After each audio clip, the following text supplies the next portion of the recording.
अस्सलामुअलैकुम my YouTube family, कैसे हैं सब आप सब। उम्मीद करती हूँ आप सब ठीक ठाक होंगे। तो आज मैं आपके लिए एक न्यू रेसिपी लेकर हाज़िर हुई हूँ, जो कि बहुत ही मज़ेदार सी और सादा सी रेसिपी है, जिसका नाम है तड़के वाले चावल। आप इसको किसी भी सालन के साथ, कबाब के साथ ट्राई कर सकते हैं। बहुत लजीज बनते हैं। इसके लिए बहुत से आम से इंग्रेडिएंट्स जो मैं आपको दिखा रही हूँ। सबसे पहले हम लोगों ने क्या करना है कि ऑयल के अंदर प्याज लेना है। प्याज एक बड़ी मिकदार में प्याज ले लें, उसको ऑयल डालकर अच्छे से फ्राई करें।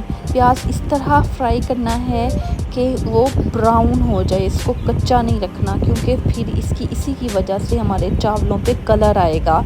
ब्राउन सी शेड में हमारे चावल तैयार होंगे, वरना वो वाइट से बनते हैं। हम इसमें कोई फूड कलर ऐड नहीं करेंगे, बल्कि हम इसको प्याज की मदद से ही अपने चावलों को कलर करेंगे। तो हम लोगों ने इतना फ्राई करना है अपने प्याज को कि हमारे प्याज बिल्कुल ब्राउन हो जाएं। बिल्कुल ब्लैक भी नहीं करने कि वो नज़र आएं और कड़वा कड़वा सा जायका दें। आप देखते जाएं जिस तरह से मैं इसको ब्राउन कर रही हूँ, इसी तरह आपने ब्राउन करते जाना है। देखिए जैसे साइडों से ब्राउन हो रहे हैं, तो हम उसको अंदर की तरफ करते जा रहे हैं ताकि वो ज़्यादा जले ना। तो यहाँ पर हमारे प्याज ब्राउन हो चुके हैं, आप देख सकते हैं। इससे ज़्यादा इसको जो है वो ब्लैक से नहीं करना, लाइट ब्राउन रखनी है। जैसे हम लोग वो हलीम के ऊपर लाइट ब्राउन करके उसको ऊपर से स्प्रिंकल करते हैं, बिल्कुल इसी तरह से इसको हम लोगों ने लाइट ब्राउन ही रखना है। ये बहुत ही आसान सी रेसिपी है और झटपट तैयार होने वाली है। आपके पास मेहमान आए, आप जल्दी से ये तड़के वाले चावल बनाएं। इसको किसी भी सालन के साथ, किसी भी कबाब के साथ को, और साथ में अच्छा सा रायता बनाएं, और आपका एक पूरा मील तैयार हो जाता है। तो यहाँ पर जी हमारे प्याज बहुत अच्छे से ब्राउन हो रहे हैं। प्याज ब्राउन करने के बाद इसमें हम हल्का सा जायके के लिए थोड़ी सी क्या करेंगे, ग्रीन चिली और अदरक लहसुन का पेस्ट। ग्रीन चिली मैं यहाँ पर 2 टेबल स्पून ले लिए तकरीबन, और उसके बाद उसको या बारीक बारीक काट लें, वरना इसको जो है वो कूट लें अच्छे से। और 1 टेबल स्पून भरकर अदरक लहसुन का पेस्ट, और इसको मैंने थोड़ा सा इसके अंदर पानी शामिल किया, इसका पेस्ट बनाया, और इसको हम लोगों ने अपने प्याज के अंदर शामिल कर दिया।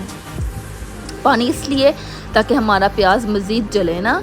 इसको ढक दें ताकि प्याज थोड़ा नरम हो जाए और अपना कलर छोड़ दे।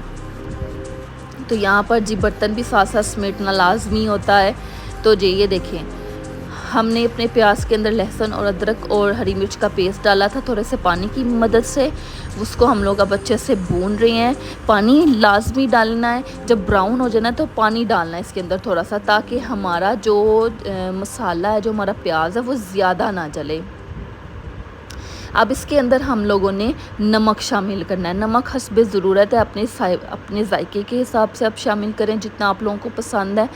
और बाद में हम लोग शामिल करके पानी में भी चख सकते हैं, अगर कम लगे तो हम इसमें और नमक भी ऐड कर सकते हैं। तो यहाँ आप देखते जाएं, मैंने 2 टेबल स्पून और 2.5 जो है वो भर के टीस्पून जो है वो डाले हैं। इसको अच्छे से मिक्स करेंगे। तो यहाँ पे हमारा मसाला बहुत अच्छे से भून रहा है। इसको थोड़ी देर ढक देंगे ताकि हमारे प्याज नरम हो जाए, अच्छे सा मसाला तैयार हो जाए। यहाँ पर ये देखें जी, हमारा मसाला बहुत खूब अच्छे से भुनाई हो रही है हमारे मसाले की।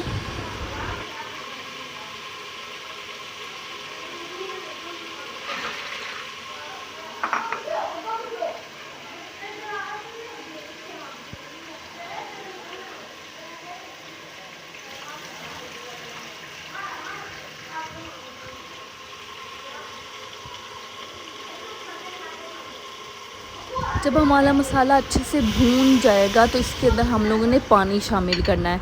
पानी इस तरह से शामिल करना है कि जिस तरह अगर हमारे पास 2 गिलास चावल हैं या 2 प्याली चावल हैं, तो उसके हिसाब से आपके नए और पुराने चावल हैं। मतलब मेरे पास मैंने 2 प्याली चावल लिए, तो इसमें मैं तकरीबन 3.5 या 4 के करीब जो है प्याली वो पानी के डालूँगी। ये हर जो है चावलों के हिसाब से इसमें पानी की मिकदार डलती है। तो मेरे पास बासमती चावल हैं, तो वो मैं उसके अंदर सिर्फ 1 गिलास जो ज़्यादा चावलों के ऐड करूँगी।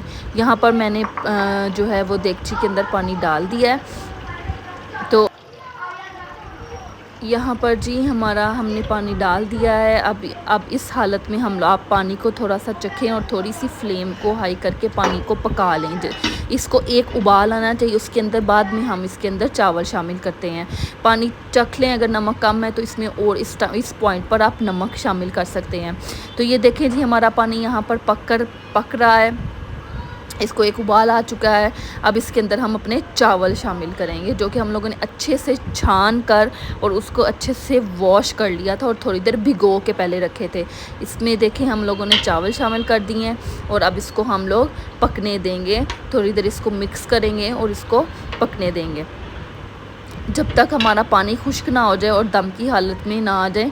हम इसको जो है थोड़े से मीडियम फ्लेम पे, ज़्यादा हाई भी जो है वो ज़्यादा हाई भी नहीं होना चाहिए, लो भी नहीं। फ्लेम अपने हिसाब से, अगर आप लोगों ने ज़्यादा देर भिगो कर रखे हैं तो पानी जो है उसको जल्दी से खुश्क कर दें फ्लेम हाई करके। ये देखें जी यहाँ पर हमारा कुछ हद तक पानी खुश्क हो चुका है। अभी इसको और खुश्क होने की ज़रूरत है।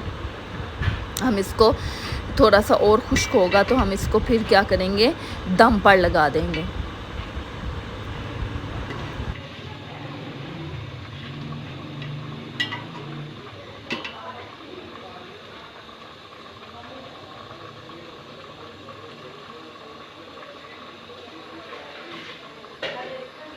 देखिए जी यहाँ पर हमारा जो पानी है वो बिल्कुल खुश्क हो चुका है, ये दम की हालत में आ चुके हैं। अब इसको हम लोग दम देंगे, थोड़ा बहुत इसमें पानी रहने देंगे क्योंकि वो हमारे दम के लिए जो है वो काम आता है।